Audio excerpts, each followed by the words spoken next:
So continuing on from our previous video, I need to show you how to drive a particle through 3D space along a particular path.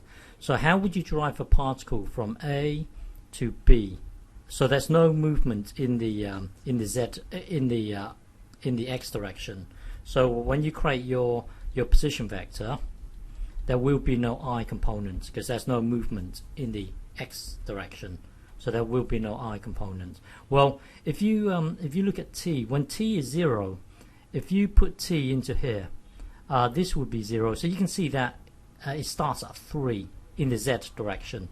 So you know it starts at 3, and then by the time t gets to 1, you can see that the height would be 0.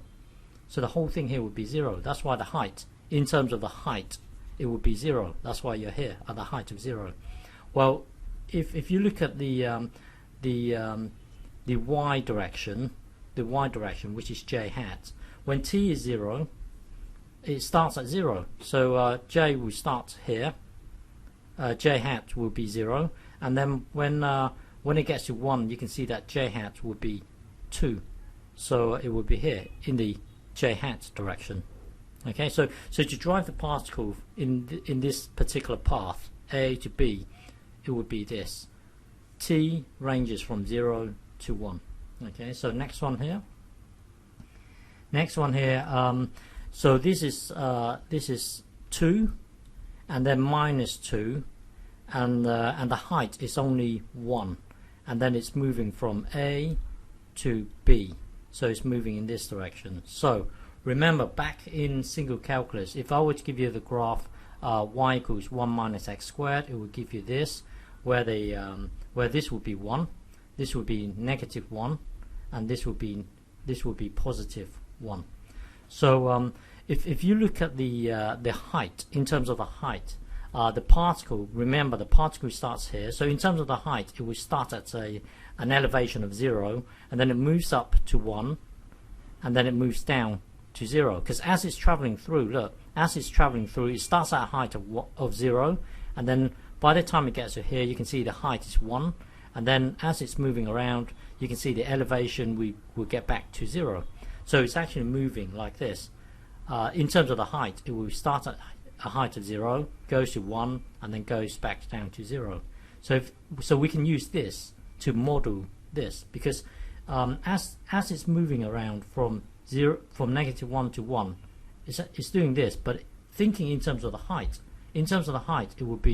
it starts at 0 in terms of the height, and then it gets to 1, and then it goes back down to 0. So in terms of the height, we can use this to model the height. So our position vector would be something along the line of remember, there's no y movement, so j hat is out of the question. So it's going to be something I hat and then something k hat. Well, we're going to use this to model the height.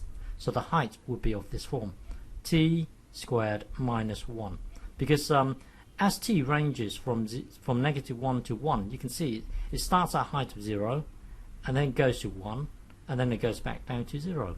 So we can use this to model the height. So we've taken care of the height. Now we want to start the particle at 2, and then ends up minus 2. But the thing is, t starts from negative 1 to 1. So we can do this. So we know it's going to be 2t, but because it starts at negative 1, we need to stick a negative in here. So, well, think about it.